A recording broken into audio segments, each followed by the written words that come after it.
Other questions for Mr. Atwood, Ms. Knowles? Thank you, folks. I guess we're not sure where we're at on this, but like Mary Jo said, we're looking to have the whole thing deferred or eliminated. I mean, if you take a walk down Harrison or a drive down Harrison Street, there's really nothing 100% complete. And if you take a walk or drive down, what's going to happen is, if we were to do this sidewalk curb, it's just going to end up looking like the rest of Harrison Street, which kind of looks like an alleyway. So it seems it would make more sense to, and I know the city doesn't enforce LIDs, but at some point I would assume Harrison, being a kind of a major street from Troy Road to 6th Street, would be, taken care of as far as all new sidewalks, curbs, new paving. This is it just doesn't make really any sense to do anything at this point. It's probably more sensible to do it all at once, so it's all done the right way, engineered the right way, at the right levels, etc. I guess that would be my only comment. Okay, thank you, folks. Question for Les, I guess. Question for you, Les. What about the idea of putting money, collecting the money that would be used for improvements and putting it into the fund that would do the street as it would be developed as one unit rather than pieces? I mean, if we don't really know exactly where the grade of the street is right now, it seems like it might be getting out ahead of ourselves if we put in one piece of sidewalk if the street's going to end up being at a slight different height. So does it make sense to take the deferred money at this point and prepare for a bigger project, or? Not necessarily. The issue of whether or not we know where the street grade is going to end up today is really not that difficult of a situation. I mean, it's we haven't designed this road yet, but we have time, and so we can determine what that grade line should be for that road section, and then come up with working with the applicants' representatives, come up with what their portion of that would look like, so it could be constructed next summer. In terms of, is it better to do the whole thing at once? Well, certainly it is. I mean, having a single package project and getting it all done in one big piece is definitely the preferred way. But we're not likely to see that in the near term unless, as was mentioned, there is an LID perhaps formulated for this section of street. We haven't seen much interest in LIDs over the last 6 or 7 years during the financial crisis that the country had. And so, we're not having people knocking on our door saying, hey, let's get started on one of these. So I really don't anticipate that would occur for some time. Now, the issue that you were getting to is, would it make sense to defer all of the improvements and take a security amount towards that construction in the future? That is a possibility, and that's something that the city has done in the past. Councilmember Steed referenced that we had some on file already, and as I recall, they actually started probably in the late 90s, I think was the oldest one we saw. And there were a number of them up through about 2005. And then we stopped taking funds instead of having the improvements constructed because we were seeing the price escalation get out of hand. So if we took money this year, even with the contingencies attached, within a year or two, the cost of building that far exceeded how much money we had on hand. And that's certainly going to be the case with any of those payments that were made back in the early 2000s. Now, in the last year or two, things have toned down a little bit, and we have accepted payment on 2 properties up on North Mountain View in the vicinity of the Hamilton Rec Center for some limited improvements up in that area on the west side, a couple of homes over the last 18 months or so. So that is a possibility. We're probably in a better position today than we were in 2005 with respect to escalation of pricing, but it's still rising. And so how long would it be before we would come back in and do a full block project? And if it's 3 years, 5 years, 8 years, again, we're in a situation where the funding is not going to be adequate. So then a follow-up, can I ask a follow-up? Sure. So if we were to do the the agreement here and collect the money and then do the sidewalk later as the city doing the sidewalk, that might be more expensive than just saying, well, if you go ahead and put the sidewalk curb in, you might get a better price for it. Well, certainly it'll be more expensive in 2018 than it will be in 2015. Pretty much guarantee that. And so it just becomes a question of timing and how long that money holds its value for this particular improvement. And the further out we go, the more the city will probably end up having to make up to make these improvements happen. Dan. Thanks, Bill. Yeah, I can appreciate, the fact that it'd be great to do it all at once and make sure everything lines up and connects. I have confidence that we can design something that we can build to, and honestly, we got to start somewhere, and this just happens to be the place. And with that, I'd like to make a motion that we approve this development agreement for the public improvements related to the construction of the Atwood Knolls duplex, and that in that agreement defers the payment with a security deposit, and that we do design somehow to eliminate the tree lawn at the south end of the frontage. That covered everything, didn't it? The waiver letter, was that part of it for public improvement? To defer the payment but not waive any of the... Doing the development agreement would preclude their request for waiver. Correct. I'll second it. Okay, Dan made a motion to approve it with Art's second. And we'll have some discussion. I know Walter had his hand I just up. wanted to make a comment. Les mentioned that up on Mountain View, this council had, in the last couple of years, waived some improvements. Deferred, not waived.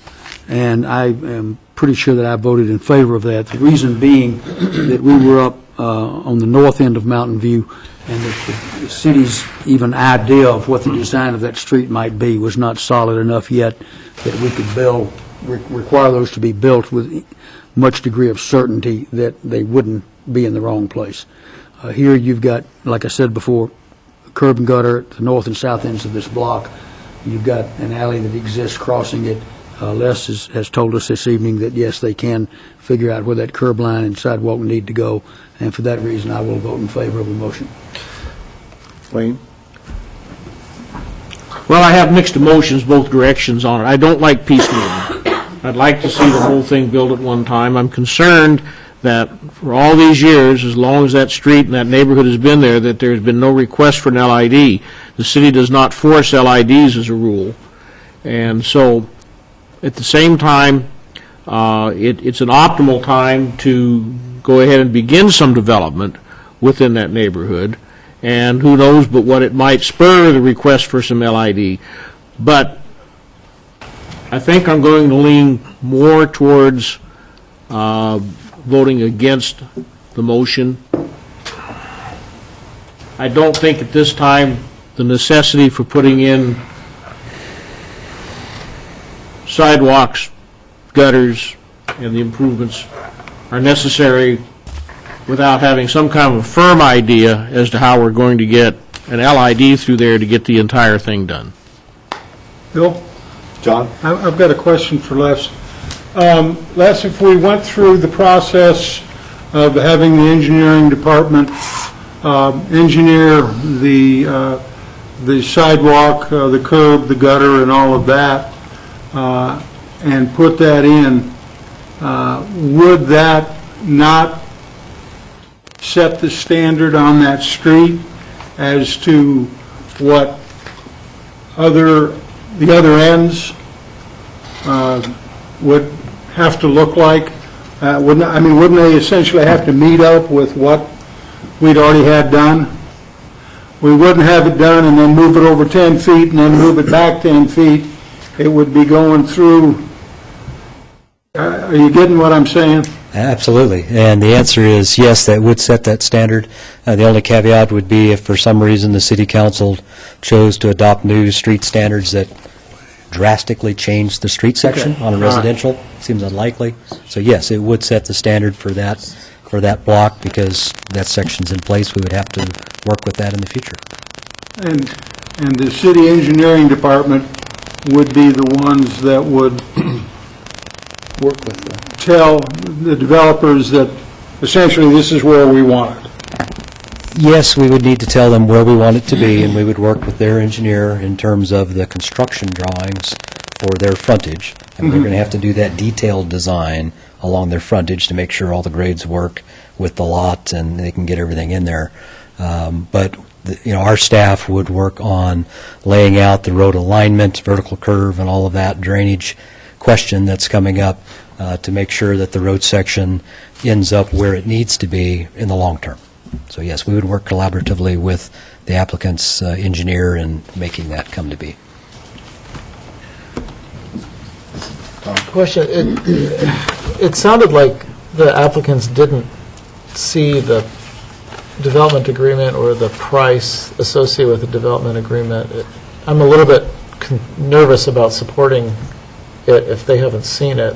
I mean, I believe Mr. Atwood had seen the numbers previously. We were working from the estimates that we had provided to him previously.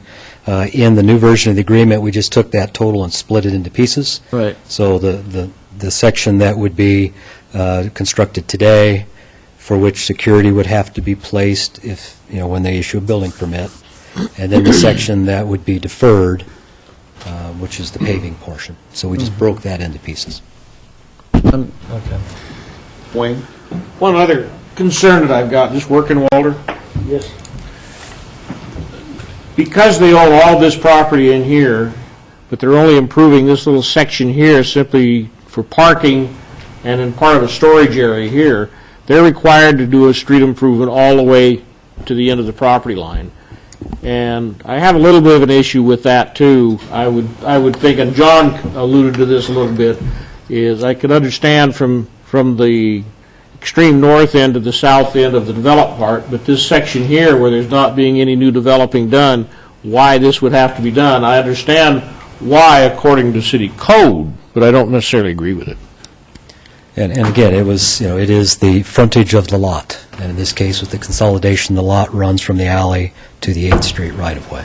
So, that's the frontage of the parcel. Conceivably, it's not the case, but conceivably, supposing that this is, 30 feet, maybe? Approximately.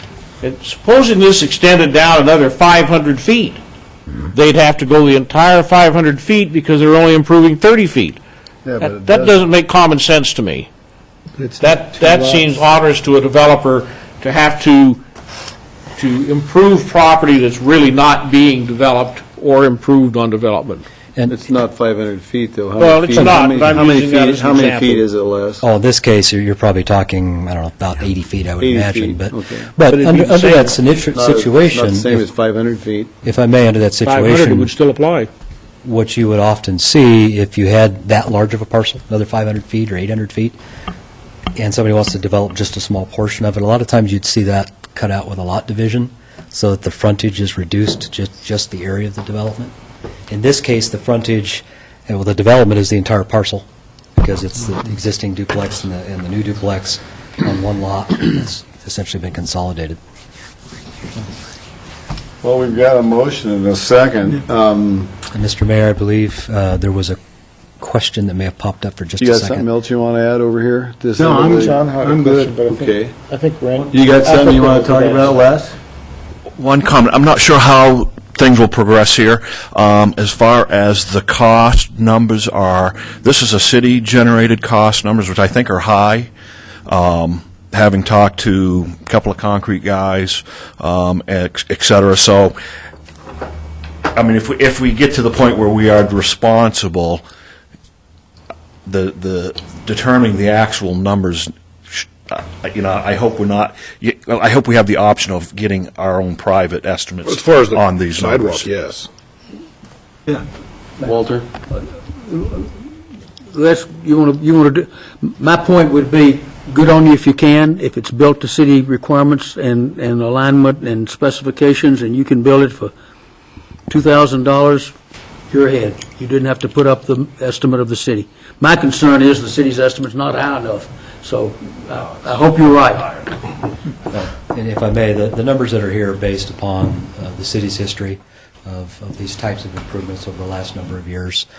So these reflect what we've been seeing for concrete prices with all of our concrete jobs and street paving projects of different types throughout the community. So if the applicant is able to provide numbers that are confirmed from contractors that are something other than this, we're certainly able to work with them on that.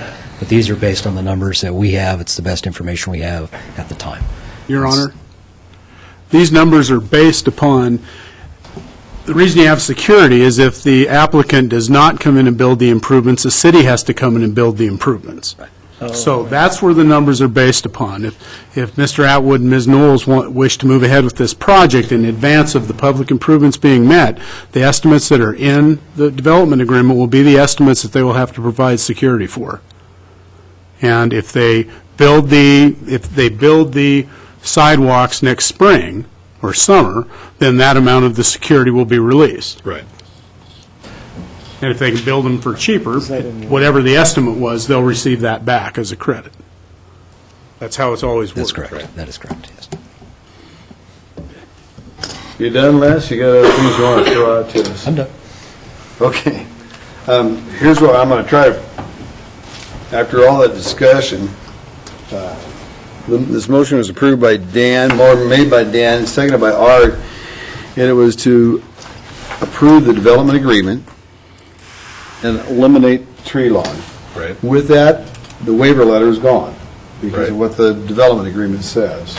Is that correct? That is correct. We got that right? So everybody's on board with it? Except for the eliminate the tree lawn, it's eliminate the tree lawn only in the southern section On the for the southern distance On the required southern- for topography reasons. In the Right. discretion of the city engineer. Yeah. Yep. We're good on, we'll start the roll with John. Aye. No. Aye. Aye. No. Aye. Okay, it passes 4-2-2.